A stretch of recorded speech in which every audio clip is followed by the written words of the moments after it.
Story zone, তোমার অনুভূতিদের খুঁজে নাও এখানেই। কোনো কিছু বলুন, ওকে বেচবো না। কেন বেচবে না? After all she is your property. ও যে তোমাকে ব্লাড ডায়মন্ড এনে দিতে পারে, সেটা কি তুমি বুঝতে পারছো না? অস্থির হয়ে উঠেছে ড্যানিয়েল। ক্রোধ ঠেকানোর পায়তারা করেই এরিশকে শান্ত কণ্ঠে বোঝাতে চাইল লোকটা। তবে ইতিমধ্যে ড্যানিয়েলের কথায় ফুঁসে উঠেছে এরিশ। চড়াত করে রক্ত উঠে গিয়েছে ওর স্থির মস্তিষ্কে। ভেতরে ক্রোধের দাবানল, তবুও সামনাসামনি স্থির থেকে দাঁতের মাঝে দাঁত পিষল এরিশ। বলল, সম্পদ আর সম্পত্তির পার্থক্যটা জানেন তো মিস্টার হ্যারিসন? সম্পদ হলো সেই জিনিস যেটা নিজের মতো করে উপভোগ করা যায় ঠিকই, কিন্তু কোনোদিন বিক্রি কিংবা অন্যের হস্তগত করা সম্ভব না। আর ওই মেয়েটা হলো আমার ব্যক্তিগত property. The deal is cancel. এক নাগারে কথা শেষ করে উঠে দাঁড়ায় ইরিশ। সামনের দিকে ফিরে বেরিয়ে যাওয়ার জন্য পা বাড়াতেই পেছন থেকে প্রশ্ন ছড়ে ড্যানিয়েল, মেয়েটা যে একান্তই তোমার সম্পদ, তার প্রমাণ কোথায়? আমি যদি তুলে নিয়ে আসি, ধরে রাখতে পারবে তো? ফের ঘাড় ঘোরালো ইরিশ। ড্যানিয়েলের মুখের উপর একটা বিদ্রুপাত্মক হাসি ছুড়ে দিয়ে বলল, তুলে আনা তো দূরে থাক, সাহস থাকলে ওর ছায়া স্পর্শ করে দেখাবেন মিস্টার হ্যারিসন। Challenge accepted. হাসির জোয়ারে ঠোঁট পাকিয়ে ড্যানিয়েল কথা বললেও এরিশ আর চাইল না সেদিকে। লম্বা পা ফেলে বেরিয়ে গেল হোটেল রুম থেকে। দ্রুত পা চালাচ্ছিল এরিশ, সঙ্গে তুষারও। ঠিক তখনই রুম থেকে বেরিয়ে ছুটতে ছুটতে করিডোরের মাঝে ওদের পথ আটকায় অ্যালেক্স। সামনে দাঁড়িয়ে হাঁপাতে হাঁপাতে বিরক্ত গলায় বলে, কি বাড়াবাড়ি শুরু করছো তুমি রিক্ষা? এক্সকিউজ মি, কোনটা বাড়াবাড়ি? একটা তুচ্ছ মেয়ের জন্য বারবার ব্লাড ডায়মন্ডের অফার হাতছাড়া করছো। ড্যানিয়েলের মতো বিষাধর গোরাক্ষককে খেপিয়ে দিচ্ছ, এটা বাড়াবাড়ি নয়? অ্যালেক্সের এত কথার পাছে ভাবলে সেন কণ্ঠে এরিশ বলল, ইটস টোটালি মাই চয়েস। রাস্তা ছাড়ো। রাস্তা ছাড়ল না অ্যালেক্স, উল্টো জোর গলায় বলল, আই নো ড্যাট, কিন্তু তুমি যে একটা মেয়েকে নিজের দুর্বলতা বানিয়ে ফেলছো সেটা কি এখনো বুঝতে পারছো না? নাকি বুঝতে চাইছো না? এই দুর্বলতা তোমার পাইথন প্যারাডাইস, তোমার মাফিয়া সাম্রাজ্য, এমনকি তোমার জীবন সব কিছু ঠিক কোথায় নিয়ে দাঁড় করাবে সেটা একবারও ভেবে দেখেছো কি? অ্যালেক্সের প্রতিটি কথা তীরের ফলার মতো গিয়ে বিঁধল এরিশের মস্তিষ্কে। প্রতিটি কথার জোরালো প্রতিধ্বনিতে ভেতরে জলোচ্ছ্বাস বয়ে যাচ্ছে ওর। আগ্নেয়গিরির দাবানলের মতোই জ্বলন্ত অঙ্গারে ঝলসে যাচ্ছে বক্ষস্থল। তবুও বাইরে থেকে নিজের শক্তপোক্ত স্থির দৃষ্টি অটুট রেখে চোয়াল শক্ত করে জবাব দিল এরিশ, তোমার ধারণা সম্পূর্ণ ভুল। এরিশ ইভান কারো প্রতি দুর্বল না। এখন পথ ছাড়ো, নয়তো আজকের পর থেকে জ্ঞানের বাণী বিলানোর জন্য চেহারাটাই অক্ষত থাকবে না তোমার। শুষ্ক ঢোক গেলে তৎক্ষণাৎ সরে দাঁড়ায় অ্যালেক্স। অ্যালেক্স সরে যেতেই বাতাসের বেগে হনহনিয়ে জায়গা ত্যাগ করে চলে যায় এরিশ। সন্ধ্যা তিমিরের পর্দা টেনে একটু আগেই মিলিয়ে গেল দিনের শেষ প্রহরের নিয়ন আলোক রশ্মিটুকু। সারাদিন অল্প অল্প তুষারপাতের ফলে বরফের মসৃণ চাদরে ঢাকা পড়েছে প্রকৃতি। কাঁচের দেওয়ালগুলোতে শিশির বিন্দুর ন্যায় জমে আছে গলিত বরফকণা। ঈশানী আর ফ্লোরা কিচেনেই ছিল, টুকটাক কথা নিয়ে হাসাহাসি করছিল ওরা। তখনই মেইন গেট খুলে পেন্ট হাউসে প্রবেশ করে এরিশ। ওর চেহারায় ক্ষুব্ধতা স্পষ্ট। এরিশ লাউঞ্জে পা রাখার সঙ্গে সঙ্গে থেমে যায় হাসির রোল। এরিশের অগ্নিমূর্তি দৃশ্যগত হতেই ভয়ে জড়সড় হয়ে কাউন্টারের এক কোণে দাঁড়িয়ে পড়ে ঈশানী আর ফ্লোরা। সোজা উপরে গেল না এরিশ, উল্টো মাঝপথে দাঁড়িয়ে লাউঞ্জের এদিক ওদিক নজর বলিয়ে খুঁজতে লাগলো ঈশানীকে। এক পর্যায়ে ওর উদ্ভ্রান্ত চোখ দুটো দেখা পেল সরলতার। কিচেন কাউন্টারের এক কোণে চুপসে দাঁড়িয়ে আছে মেয়েটা। চোখ মুখ ভেসে উঠেছে স্পষ্ট আতঙ্কে। সেসবের ধার ধারল না এরিশ। এগিয়ে গিয়ে শক্ত হাতে কবজি চেপে ধরল ওর। আচানক ঘটনায় চোখ তুলে এরিশের পানে চাইল ঈশানী। ওর চেহারার স্পষ্ট কাঠিন্যতা উপলব্ধি করে কান্না ভেজা কণ্ঠে কাকুতির স্বরে বলে উঠল, কি ব্যাপার? কোথায় নিয়ে যাচ্ছেন? কি ভুল করেছি আমি? ঈশানীর কথায় কোনরূপ জবাব দেয় না এরিশ, উল্টো ওকে টানতে টানতে নিয়ে যায় দোতলার অফিস কক্ষের স্টোর রুমে, যেখানে ছিল অন্ধকার আর ভীষণ ঠান্ডা। চারিদিকে ছড়িয়ে ছিটিয়ে আছে ইলেকট্রনিক জিনিসের ধ্বংসস্তূপ। তার মাঝেই টেনে হিচড়ে ঈশানীকে নিয়ে এলো এরিস। মেয়েটার পরনে কোনোরূপ গরম কাপড় নেই, তাও সেদিকে বিন্দুমাত্র খেয়াল দিল না এরিস। ও একটানে ইস্যুর গলার ওড়নাটা কেড়ে নিয়ে রাগের তোপে কচড়াতে কচড়াতে একটা ভাঙা স্ট্যান্ডের হেডবোর্ডের সঙ্গে হাত দুটো ওড়না দিয়ে বেঁধে দিল ঈশানীর। নিষ্ঠুর লোকটার কাণ্ডে তৎক্ষণাৎ চেঁচিয়ে উঠল ক্রন্দনরত মেয়েটা। কাঁদতে কাঁদতে দিশেহারা হয়ে বলল, কি করেছি আমি? কেন বেঁধেছেন এইভাবে? এখানে খুব ঠান্ডা, আমার শীত করছে, ছেড়ে দিন প্লিজ। ঈশানীর কথা যেন শুনেও শুনল না এরিস। ও নিজের মতো করে ইস্যুর হাত দুটোকে বেঁধে ঘুটঘুটে অন্ধকারের মাঝেই ওকে রেখে বিনা বাক্যে বেরিয়ে গেল স্টোর রুম থেকে। এরিসের যাওয়ার পানে চেয়ে এখনো এক নাগাড়ে চেঁচাচ্ছে ঈশানী। আকুতি মিনতি করে বারবার শুধু একটা কথা বলেই যাচ্ছে ও, অরণ্য যাবেন না দয়া করে, অন্ধকারে ভয় করে আমার, এখানে অনেক ঠান্ডা, আমি তো মরে যাব, প্লিজ দয়া করুন। কেন এমন অহেতুক শাস্তি দিচ্ছেন? কি ক্ষতি করেছি আমি আপনার? দরজার বাইরে দাঁড়িয়ে পাছে ফেলে আসা ক্রন্দনরত ঈশানীর আকুতি ভরা কণ্ঠস্বর শুনতে পেয়ে আহত কণ্ঠে বিড়বিড়ায় এরিস, কিছুই করোনি তুমি। আর না তো আমি তোমাকে শাস্তি দিয়েছি, আমি তো স্রেফ নিজেকে নিজের শাস্তি দিচ্ছি, তোমার প্রতি দুর্বল না হওয়ার জন্য, নিজের ভেতরটাকে একটুখানি শান্তি দেওয়ার জন্য। শ্রীগাল আর নেকড়ে শাবকের হাউলিংয়ে জানান দিয়ে যায় এখন মাঝরাত্রির। সেই সন্ধ্যা রাতে ইস্যুকে ওভাবে অন্ধকার স্টোররুমে আটকে রেখে কিছুতেই স্বস্তি পাচ্ছিল না এরিস। অগত্যা তখনই তুষারকে আদেশ করে ঈশানীকে মুক্ত করে দিতে। আর এখন এই মুহূর্তে পাইথন লিডার এরিস ইভান নিজের ঘুম বিসর্জন দিয়ে নিচতলার 12 বাই 12 ফিটের ছোট্ট কামরার সামনে শটান দাঁড়িয়ে। তার নিষ্প্রভ অক্ষিযুগল রুমের ভেতরে নিবদ্ধ। সেথায় এক অপরূপা সুন্দরী ঘুমিয়ে।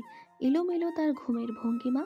তার চেয়েও অবাক করা বিষয়, মেয়েটা চেয়ারে বসে টেবিলে মাথা এলিয়ে নিশ্চিন্তে ঘুমিয়ে আছে, অথচ একটু নড়লেই মাথাটা টেবিল থেকে পড়ে ঘুম ছুটে যাবে এমন অবস্থা। চোখের কোণে জলকণা জমে আছে এখনো, হয়তো কেঁদেছিল খুব। ঘড়ির কাঁটায় টিকটিক আওয়াজ তুলে সেকেন্ড, মিনিট, ঘন্টা নিস্তব্ধে অতিবাহিত হয় সেভাবেই। তবুও চোখ চুরায় না এরিসের। মাফিয়া বসের হৃদয়ে বইতে থাকা উত্তাল জলোচ্ছ্বাসেরা ক্লান্ত হয় না মোটেই। অবশেষে উপায়ান্তর না পেয়ে ডক্টর মাদফেয়ের নম্বরে কল দিল এরিস। বুকের বাম পাশটায় অযাচিত হাত বুলিয়ে বলে উঠল, doctor, I think I need a heart surgery. এরিসের কথায় পুরোপুরি তন্দ্রা ভাব কেটে গেল ডক্টরের। তিনি হক চকিয়ে উঠে বললেন, What happened, Risuska? I don't know actually. Sometimes my heart burns like hell, or sometimes it beats so fast. Doctor মাদভেয়ের জানা মতে এরিসের কোনো হৃদরোগের সমস্যা নেই। তাই সন্দেহের বশে তিনি হুট করেই কৌতূহলী কণ্ঠে জিজ্ঞেস করে বসলেন, Did you fall in love or something? Doctor মাদভেয়ের কথাটা পুরোপুরি শুনল না এরিস। তার আগেই ছুটে গেল ঘুমের ঘোরে নড়ে চড়ে ওঠা ঈশানীকে পড়ে যাওয়ার হাত থেকে সামলা। সেভাবেই ওর মাথাটা আলকোছে সামলে রেখে ঘুমন্ত মেয়েটার আদরে মুখের পানে চেয়ে হিস হিসিয়ে বিড়বিড়ায় নির্ঘুম mafia boss. Soft and innocent. কোনো এক নামহীন জগতের আকাশ বাতাস ছাপিয়ে হৃদ গহীনে হানা দেয় তখন অযাচিত কিছু গানের লাইন। যদি একটি বারও পারত সব চিন্তা ভুলে আসতে, আমি সব হারাতাম তাকে পেতে হায়। কবে পায়ের সে গল খুলবে আর প্রেমের পর্দা উড়বে, আমি চেয়ে থাকি সেই দিনের সীমানায়। বোঝে না সে, বোঝে না, বোঝে না সে, বোঝে না। বিকেলের আবহাওয়া গুমট। সূর্য পেন্ট হাউস জুড়ে পিন পতন নীরবতা বিরাজমান। হাসি কিংবা কান্না কোনো কিছু রেশ না থাকায় চারিদিকে কেউ নেই কেউ গন্ধটা সুস্পষ্ট। লাউঞ্জটা ফাঁকা পড়ে আছে। ফ্লোরা মাত্রই এলো ছাদ বারান্দা থেকে। হাতে ঝুড়ি ভর্তি শুকনো কাপড় চোপড়। এমন তুষার ভরা দিনে একটুখানি রোদের ঝিলিক যেন অমৃত সম। ওই জন্যই তো হাঁটু সমান বরফের স্তূপ ডিঙিয়ে ছাদ বারান্দায় কাপড় নাড়তে গিয়েছিল মেয়েটা। আর এখন শুকনো কাপড়ের ঝুড়ি সমেত সোজা এগিয়ে যাচ্ছে দোতলার করিডোর ধরে। সামনেই তুষারের ঘর। ফ্লোরা তাড়াহুড়ো পায়ে সেদিকেই এগোচ্ছিল। কোনো জরুরি দরকার আছে বোধহয়। তাড়াতাড়ি অগ্রসর হওয়ার কারণে কখন যে রুমের দিকে এগিয়ে যাওয়ার বদলে উল্টো পাশের কংক্রিটের পিলারের দিকে চলে গিয়েছে সেদিকে কোনোরূপ লক্ষ্য করেনি ফ্লোরা। অগত্যা বেখেয়ালি এগিয়ে যেতে যেতে ওর তুলতুলে দুধে আলতা কপালখানা পিলারের সঙ্গে ঠাস করে ধাক্কা লাগতে যাবে। ঠিক তার আগ মুহূর্তেই পিঠ ছড়িয়ে নেমে আসা সোনালি চুলের চিকন বিনুনিটা শক্ত হাতে টেনে ধরল কেউ। চুলের মাঝে হঠাৎ এহেন টান পড়ায় সামনে ধাক্কা খেল না ফ্লোরা। উল্টো মুখের আদলে বিরক্তির ভাঁপ টেনে পিছনে ঘুরল তৎক্ষণাৎ। তবে পিছন ঘুরতে না ঘুরতেই হাওয়ায় উঠে গেল ওর সকল বিরক্তি। পাছে এসে ভর করল একরাশ জড়তা। তুষারকে দেখলে বরাবরই জড়তায় কুণ্ঠিত হয়ে পড়ে ফ্লোরা। এবারও তার ব্যতিক্রম নয়। মাত্রই এরিসের অফিস কক্ষ থেকে বেরিয়ে রুমের দিকে যাচ্ছিল তুষার। পরনে নেভি ব্লু শার্ট আর ব্রাউন ওয়েস্ট কোটের কম্বিনেশনে দেখতে সুদর্শন লাগছে তাকে। বাইরের পেঁজা তুলোর মতো শ্বেত রঙা তুষারের মতোই স্নিগ্ধ লাগছে তার তামাটে গরনের শ্যাম রঙা মুখমণ্ডল। সেই তখন থেকে ফ্লোরা জড়সড় হয়ে নিম্ন মস্তকে পথ আটকে দাঁড়িয়ে আছে দেখে পকেটে এক হাত গুজে থমথমে গলায় প্রশ্ন ছুড়ল তুষার। সারাক্ষণ ঘাস বোরিংয়ের মতো এমন নেচে নেচে চলো কেন? এটা যে মাফিয়া পেন্ট হাউস, সেই হুঁশ আছে? আমার অভ্যেস হয়ে গিয়েছে। সরল ভঙ্গিমায় উত্তর দিল ফ্লোরা। দু ঠোঁটের ফাঁক গলিয়ে তপ্ত শ্বাস ফেলল তুষার। মেয়েটাকে বিরস চোখে পরক করে একই স্বরে বলল, মাফিয়া পেন্ট হাউস কোনো সাধারণ বাড়িঘর নয় ফ্লোরা। মন চাইলে এখানে নিজ ইচ্ছেতে অসতর্ক হয়ে চলা যায় না, কারণ সবসময় তোমাকে প্রোটেক্ট করার জন্য পেন্ট হাউসে বসে থাকবো না আমি। গোমরামুখ লোকটা হঠাৎ এত কথা কেন বলছে ভেবে পায় না ফ্লোরা। কেনই বা এত জ্ঞান দিচ্ছে? বেখেয়ালে পিলারের সঙ্গে ধাক্কা খাওয়ার জন্য নাকি অন্য কিছু? ফ্লোরা ছোট্ট মাথায় ঢুকলো না এত জটিলতা। তবুও সামনের মানুষটার অতীব কঠোর আওয়াজে শঙ্কিত হয়ে দাঁড়িয়ে রইল চুপচাপ। এতদিন ধরে মাফিয়াদের সঙ্গে থাকছো, এটা নিশ্চয়ই ভালো করে জানো যে যখন তখন তুমি, আমি, ইভেন আমরা সকলে মারা পড়তে পারি। যে কোনো সময় শত্রুদের এক চালে ধ্বংস হয়ে যেতে পারে এই পুরো পেন্ট হাউস। নিশ্চিন্তে দিনাতিপাত করার মতো কোনো স্বাভাবিক জীবন নয় এটা। বড় হয়েছে এখন, নিজের ব্যাকওয়ালি আচরণ আর ছেলে মানুষগুলোকে সংযত করার সময় হয়েছে। আমি তোমাকে ম্যাচিউর দেখতে চাই।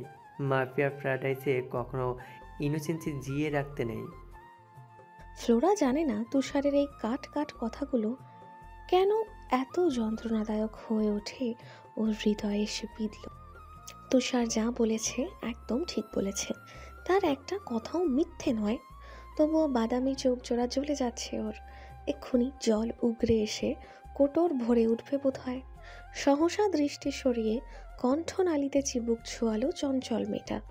ফ্লোরার নত যেন বিব্রত চেহারার পানে একবার নজর বুলিয়ে ফের প্রশ্ন ছুড়ল তুষার। তখন থেকে পথ আটকে দাঁড়িয়ে আছো, কিছু বলতে চাও? হ্যাঁ না দুদিকেই মাথা নাড়ায় ফ্লোরা। অতঃপর গলা খাদে নামিয়ে শীতল কণ্ঠে বলে, গ্রামে যেতে হবে একবার, দিদার জরুরি তলব। যদি একটু। ফ্লোরা কথা সম্পূর্ণ করার আগেই তুষার ওর মুখের কথা কেড়ে নিয়ে বলে ওঠে, আগামীকাল দুবাই যাচ্ছি আমি। এখন তোমাকে নিয়ে যাওয়া পসিবল নয়। আমি ফিরে আসা অবধি ওয়েট করো, নিয়ে যাব। ইয়াকুতিয়ায় ভীষণ শীত পড়েছে এবছর। দাদি ভালো নেই, যাওয়াটা জরুরি। মিনমিনিয়ে কথা আওড়ালো ফ্লোরা। ওর কথার পাছে তুষার ফিচেল দীর্ঘশ্বাস ছেড়ে বলল, বেশ, আমি একজন বিশ্বস্ত গার্ডকে বলবো তোমায় নিয়ে যেতে, বাট ওয়ান কন্ডিশন। কথার মাঝে থামল তুষার। ফ্লোরা চকিতে দৃষ্টি ফেরালো তুষারের পানে। চট করে শুধালো, কি শর্ত? চোখ মুখে চিরাচরিত গাম্ভীর্যতা ধরে রেখে রাশ ভারী আওয়াজে তুষার বলল, হ্যালো ডিয়ার লিসেনার্স, আপনারা শুনছেন স্টোরিজ অন প্রেজেন্টস ধারাবাহিক পর্ব গল্প। আমাদের সামগ্রিক প্রচেষ্টাকে উৎসাহিত করতে লাইক এন্ড কমেন্ট করতে ভুলবেন না। Thank you. যেখানে খুশি যাও, তবে আমার জামা কাপড় রোদে শুকিয়ে আয়রন করে রেখে যাবে। ড্রেসিং রুমের সব জিনিস চোখের সামনে রাখবে। কোন দিন কোনটা পরব সেগুলো ম্যাচ করে সাজিয়ে ব্যাগ গুছিয়ে দিয়ে যাবে।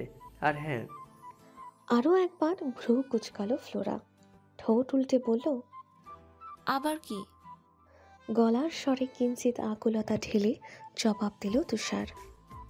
ফিরে এসে সব জামা কাপড় যাতে ঠিকঠাক কাবার্ডের মাঝে গোছানো পাই। অগোছালো মাত্রাহীনতা আমার একদম পছন্দ নয় ফ্লোরা। ফুস করে একটা দীর্ঘশ্বাস ছেড়ে অসহায় কণ্ঠে ফ্লোরা বলল, আপনি তো 2 দিন পরেই ফিরে আসবেন, তাহলে? লম্বাটে পুরুষালী গ্রীবাটা খানিক উঁচু করে গম্ভীর গলায় জবাব দিল তুষার। তাহলে তুমিও তার আগেই ফিরবে। সন্ধ্যা নেমেছে দৃশ্যপটে, সেই সাথে বেড়েছে তুষারপাত।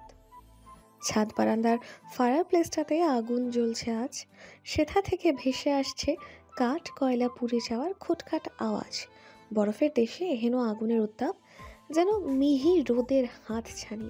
ফায়ার প্লেসের কারণে ঠান্ডা অনুভূত হচ্ছে না খুব একটা, তাও গায়ে পশমি কোট আর মাথায় বেনি টুপি ছড়িয়ে ছাদ বারান্দার কার্নিশ ঘেঁষে বসে আছে ঈশানী আর ফ্লোরা। সন্ধ্যা আকাশে শোক তারার উপস্থিতি নেই, আর না আছে কোনো রূপ চাঁদের আলো। ধুতরা ফুলের মতো অনর্গল নেমে আসা তুলতুলে স্নোফলের কারণে খালি চোখে পুরো আকাশটাকে স্বর্গীয় লাগছে। তবুও এক দৃষ্টিতে সেদিকে তাকিয়ে আছে ঈশানী।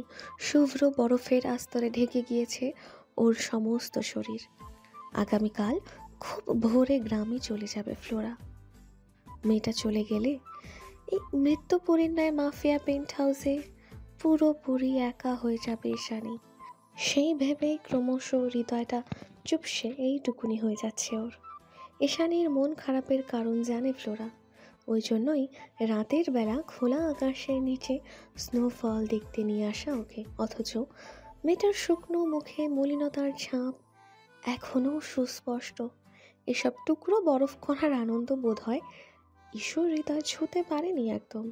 সেই ভেবেই ঈশানীর কাঁধে মাথা ঠেকিয়ে চমৎকার গলায় ফ্লোরা বলে ওঠে, এই ইস্যু, ফায়ার ওয়ার্ক করি চলো। ফ্লোরার কথায় ঘাড় ঘোরালো ঈশানী। কপাল বাঁকিয়ে অজ্ঞাত স্বরে শুধালো, ফায়ারওয়ার্ক মানে আতশবাজির কথা বলছো? জোরে জোরে হ্যাঁ সূচক মাথা নাড়ালো ফ্লোরা। বলল, চলো না, ঠান্ডার মাঝে ফায়ার ওয়ার্ক করতে ভীষণ মজা হবে। বেসমেন্টে সব আছে। মাফিয়া পেন্ট হাউসে আবার আনন্দ করার আসবাবও রয়েছে? হাস্যকর। ঈশানীর কথাটা বিদ্রুপাত্মক শোনালো ভীষণ, তবে সেই কথা গায়ে মাখল না ফ্লোরা। বাঙালি মেয়েটার প্রতি অদম্য অধিকার বোধ খাটিয়ে বলল, করবে কিনা বলো, আমি কিন্তু রেগে যাচ্ছি। ঠোঁট প্রশস্ত করে জোরপূর্বক হাসল ইস্যু। বলল, তুমি চাইলে আমার আর না করার উপায় আছে কোনো? ইস্যুর কথায় উৎকণ্ঠায় লাফিয়ে উঠল ফ্লোরা। তড়ি ঘড়ি করে জায়গা ছেড়ে উঠে যেতে যেতে গলার মাঝে উপচে পড়া খুশি ধরে রেখে বলল, তুমি একটু বসো, আমি এক্ষুনি গিয়ে ফায়ার ওয়ার্কসের সরঞ্জামগুলো নিয়ে আসছি। ওকে যেতে দিল না ঈশানী। হাত টেনে ধরে আগের জায়গায় বসিয়ে দিয়ে বলল, থাক, কষ্ট করতে হবে না, আমি এগিয়ে নিয়ে আসছি। ফ্লোরাকে সন্দিহান দেখালো। ইস্যুর হাতটা খপ করে আঁকড়ে ধরে সেভাবেই চোখ ছোট ছোট করে শুধালো, পালাতে চাইছো? তাচ্ছিল্য করে হাসলো ঈশানী। বলল, সুযোগ থাকলে ঠিকই পালাতাম, তবে দুর্ভাগ্য আমার। মাফিয়া বস আর এই নরকের মতো অন্ধকার কালো পেন্ট হাউস দুটোই আমার ভবিতব্য। তারা পালাতে দিলে তো। বিনা বাক্যে হাতের বাঁধন ঢিলে করল ফ্লোরা। ইস্যুর ভেতরের দিকে এগিয়ে যেতে যেতে আরও একটা বার শুধালো, এলিভেটর ধরে বেজমেন্টে যাবো, তাই তো? অপার্থিব আকাশ পানে দৃষ্টি মেলে উদাস গলায় জবাব দিল ফ্লোরা। হ্যাঁ, ফার্স্ট ফ্লোরের নিচের বেসমেন্টে। উদাস হয়ে ছাদ বারান্দায় বসেছিল ফ্লোরা। হাত মেলে এক আধটু বরফ ছোঁয়ার পায়তারাও চালিয়েছে কিছুক্ষণ। এর মাঝেই আচমকা গগন কাঁপানো চিৎকার ভেসে এলো নিচ থেকে। চিৎকারের প্রতিধ্বনিতে হক চকিয়ে উঠল ফ্লোরা। কয়েক সেকেন্ড চোখ বন্ধ রেখে অনুমান করল আওয়াজ টাকার। যখনই বুঝতে পারলো এটা ইস্যুর গলা, তৎক্ষণাৎ কোনো রূপ সময় নষ্ট না করেই তড়ি ঘড়ি পায়ে নিচের দিকে ছুট লাগায় মেয়েটা।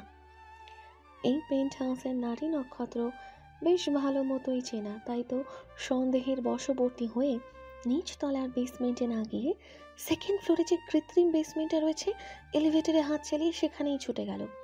ব্যাঘ্র হস্তে বেসমেন্টের দরজা ঠেলে ভেতরে প্রবেশ করার সঙ্গে সঙ্গে এক বিভৎস উৎকট গন্ধ এসে নাকের ডগায় হানা দেয় ফ্লোরার। সেসব কিছু উপেক্ষা করে সামনের দিকে 2 কদম পা বাড়াতেই আবছা আলোয় দেখতে পায় কান্নারত ঈশানীর মুখাবয়ব। কোনো এক অজানা কারণে মেঝেতে হুমড়ি খেয়ে কাঁদছে মেয়েটা। কান্নার তোড়ে বারংবার কেঁপে উঠছে ছোট্ট দুর্বল শরীরটা। খুব বেশি অনুমান করতে না পেরে পাশে গিয়ে বসলো ফ্লোরা। কাঁধের উপর আলতো হাত ছুঁয়ে যে শুধালো, কি হয়েছে ইস্যু? হঠাৎ কাঁদছো কেন এমন করে? হাতের মাঝে টর্চ ছিল ঈশানীর। ফ্লোরার কথার প্রত্যুত্তরে ক্রন্দনরত অবস্থায় মুঠো বন্দি আলোক রশ্মিটুকু সামনে তাক করালো ইস্যু। অন্ধকার ঘরটার চারিপাশে ঝুড়ো ঝুড়ো মৃদু আলোর প্রতিফলন ঘটতেই ফ্লোরা দেখতে পায় শুকিয়ে যাওয়া রক্তের ছোপ ছোপ দাগে ঈষৎ বেগুনি হয়ে আছে পুরো মেঝেটা। রক্তের দাগ খুব বেশি পুরনো নয়, আজ কিংবা গতকালের হবে হয়তো। যার দরুন উৎকট গন্ধে ভরে আছে সমস্ত ঘর। টর্চের আলো যত দূর যায় তত দূর অব্দি রক্তে মাখামাখি। ঠিক তার এক কোণে চোখ পড়তেই আটকে ওঠে স্বয়ং ফ্লোরা। আতঙ্কে শিউরে উঠে 2 হাতে শক্ত করে আঁকড়ে ধরে শরীরের ফিনফিনে পাতলা ফ্রকটা। কয়েকবার অক্ষি বল ছেড়ে দ্বিতীয়বারের মতো দৃষ্টি ভোলাতেই ফের দেখতে পেল মানুষের চামড়া সহ ছেঁড়া চুলের অংশ বিশেষ পড়ে আছে ওখানে, সেই সাথে উপরে ফেলা হাত পায়ের তরতাজা নখ। যদিও মাফিয়াদের নৃশংসতা দেখে অভ্যস্ত ফ্লোরা, তবুও এসব জিনিস দৃষ্টিগোচর হতেই কেমন গা গুলিয়ে উঠল। পেটের নাড়ি ভুঁড়ি দলা পাকিয়ে উগড়ে আসতে চাইছে যেন। ওদিকে ঈশানী মেয়েটা লুটিয়ে পড়ে কাঁদছে। কান্না দেখে নিজের শারীরিক অস্বস্তি ভুলে গেল ফ্লোরা। পুনরায় পিছিয়ে এসে 2 হাতে জড়িয়ে ধরলো ঈশানীকে, বলল, এই মেয়ে, এমন আহত স্বরে কাঁদছো কেন? আমারও তো কান্না পাচ্ছে, দয়া করে কান্না থামাও। উপরতলার বেসমেন্টে কেন এসেছো তুমি? এবারে কাঁদতে কাঁদতে জবাব দিল ঈশানী, বলল, এগুলো কি ছিল ফ্লোরা? এতটা নৃশংস, এতটা নিষ্ঠুর কি করে হতে পারে একটা মানুষ? ও কি আদৌ মানুষ নাকি অত্যাচারী একটা জানোয়ার? আর আমাকে দেখো, না জেনে না শুনে এই লোকটার জন্য পাগল হয়ে কি কি করে ফেললাম আমি। 2 হাতে নিজের সাবলীল জীবনটাকে একেবারে দুমড়ে মুচড়ে শেষ করে দিলাম। এখন নিঃস্ব আমি, না আছে কোনো ভবিষ্যৎ আর না কোনো বর্তমান। কথা শেষ করে অনর্গল কান্নার জোয়ারে ভেঙে পড়ে ঈশানী। এতদিন এসব কাহিনী না জানলেও আজকে কিছুটা হলেও ঘটনা আজ করতে পেরেছে ফ্লোরা। তার মানে নদীর মতো শান্ত উদ্দেশ্যহীন নীলাম্বরী মেয়েটাকে ম্যানিপুলেট করছিল এরিস। কোনো না কোনোভাবে বারবার তার সামনে গিয়ে রহস্যের মতো আবছা ধরা দিয়ে তার দিকে সাহায্যের হাত বাড়িয়ে দিয়ে সরল মনটা জয় করে নিয়েছে প্রথমে, আর তারপর ফিরে এসেছে চিরাচরিত ব্লাডি বিস্ট রূপে। যদিও একটা জিনিস আজও ভেবে পায় না ফ্লোরা, এরিস কেন এখনো পেন্ট হাউসে আটকে রেখেছে ঈশানীকে। এটা কি স্রেফ আটকে রাখা, নাকি মাফিয়া বসের বিশেষ কোনো চাল? সেবার ক্লাবে পাঠানোর কথা ছিল ইস্যুকে, সেই সিদ্ধান্তটাও শেষ মুহূর্তে এসে একেবারে আচানক মত বদলে ফেলেছিল এরিস। রেগে গিয়েছিল ওই গার্ডটার উপর যে কিনা আঘাত করেছিল ঈশানীর কপালে। এসবের পেছনে কারণ কি থাকতে পারে? ইস্যু ওভাবে কাকুতি মিনতি করেছিল বলে, কিন্তু মাফিয়া বস তো কারোর কাকুতি মিনতি ধার ধারে না। অতি বিশ্বাসের তোরে চিন্তিত ভঙ্গিতে না সূচক মাথা নাড়ালো ফ্লোরা। তখনই আবারও ভেসে এলো ক্রন্দনরত ঈশানীর ব্যথাতুর আওয়াজ। এমন একটা অত্যাচারী পাপী লোককে কি করে ভালোবাসলাম আমি, কি করে? 2 হাতে চুল খামচে ধরে তেজি কণ্ঠে বিড়বিড়ায় ক্রন্দনরত ঈশানী। উদ্ভ্রান্তের মতো কর্মকাণ্ড দৃষ্টিগোচর হতেই ধ্যান ভাঙে ফ্লোরার। ভাবনা থেকে বেরিয়ে তৎক্ষণাৎ ঈশানীর শরীরে হাত বুলিয়ে ওকে শান্ত করার চেষ্টা চালায় ফ্লোরা। উদ্বিগ্ন কণ্ঠে বলে, এতটা উতলা হয়েও না ইস্যু, সব ঠিক হয়ে যাবে, সব। কিচ্ছু ঠিক হবে না, আর কিচ্ছু না। নিজের কাছে বিব্রত, আমি ভীষণ বিব্রত। কেন বিব্রত হচ্ছ? অন্যায় তো কিছু করনি, ভালোই তো বেসেছিলে। এটা কি অন্যায়? 100 বার অন্যায়। ওই জানোয়ারটাকে ভালোবাসা আমার জীবনের সবচেয়ে বড় অন্যায়। এরই শুরু থেকে এমনই ছিল ইস্যু। মানুষ কোনোদিন পাপী হয়ে জন্মায় না। এই দুনিয়ায় আর দুনিয়ার কিছু নামধারী মানুষরূপী দুষ্কৃতকারীরা তাদের পাপী হতে বাধ্য করে। ফ্লোরার শেষ কথাতে থমকালো ঈশানী। অবিরাম কান্নার তোরে কিঞ্চিত ভাঁটি টেনে অবিশ্বাস্য চাউনি নিক্ষেপ করলো 200 মিটার মানে। ঈশানীর জল জলে নীল চোখে চোখ রেখে হ্যাঁ সূচক মাথা নাড়ায় ফ্লোরা। ধাতস্থ কণ্ঠে বলে, সত্যি বলছি, এরিস ইউবানের শুরুটা কোনো কালেই এতটা নৃশংস ছিল না। আর না তো এরিসের হৃদয়টা এমন পাথরের মতো নির্জীব ছিল। কি বলতে চাইছো? কান্নাকাটি পুরোপুরি থেমে গেল ইস্যুর। আলতো হাতে চোখের জল মুছিয়ে দিল ফ্লোরা। নিরেট কণ্ঠে বলল, বহু বছর আগে মায়ের কাছে শুনেছিলাম, তুমি শুনতে চাইলে বলবো। ফ্লোরার কথার কোনো রূপ প্রত্যুত্তর না করেই নিজ হাতে বাদ বাকি চোখের জলটুকু মুছে নেত্রোদ্বয়ে পলক ছাড়ল ইস্যু, যার অর্থ হ্যাঁ, শুনবো। সন্ধ্যা রাতেই নীরবতা ছাপিয়ে ঝিঝি পোকার আওয়াজ বেড়েছে দ্বিগুণ। থেকে থেকে গহীন জঙ্গলের ভেতর থেকে ভেসে আসছে সাদা নেকড়ের গা ছমছমে হাউলিং। অদূরের জঙ্গল থেকে ভেসে আসা জোরালো আওয়াজে সাড়া দিয়ে পেন্ট হাউস কাঁপিয়ে হাউলিং করছে এরিসের আদুরে নেকড়ে বুসো। নিস্তব্ধ রাতে এহেন হাউলিংয়ের আওয়াজ ভীষণ ভয়াতুর শোনালেও আজ আর সেসব ভয় ছুটে পারছে না ফ্লোরা আর ঈশানীকে। মেয়ে দুটো আবারও এসে বসেছে বিস্তৃত ছাদ বারান্দায়। অনর্গল তুষারপাত আর ঠান্ডা দুটোই মাত্রাতিরিক্ত, তবুও ওরা নিরুদ্বেগ। ঈশানীর দৃষ্টি নিষ্প্রভ, সেদিকে একপল চেয়ে দীর্ঘশ্বাস ছাড়ল ফ্লোরা। অতঃপর গলার আওয়াজ খাদে নামিয়ে একাই বলতে লাগলো, জন্ম কাউকে খারাপ বানায় না ইস্যু। আর না তো এরিসের জন্মের উদ্দেশ্য কখনো মাফিয়া কিং হওয়া ছিল। কিন্তু পৃথিবীতে জন্মানোর পরে তোমার রক্ষকেরাই যখন ভক্ষক হয়ে দাঁড়ায়, তখন সেই তুমিটা আর তুমি থাকবে না।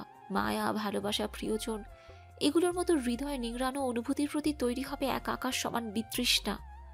আর এরিস তো সেই মায়ার বাঁধনগুলো নিজ হাতে রক্তাক্ত করেছে। রাইফেলের গুলিতে ছিন্ন ভিন্ন করে দিয়েছে ভালোবাসা নামক বিনে সুতার টান। তাহলে এতগুলো বছর পরে ওর কাছ থেকে তুমি কেমন আচরণ আশা করছো ইস্যু? হ্যাঁ, এটাই সত্যি, ও ভালোবাসতে জানে না।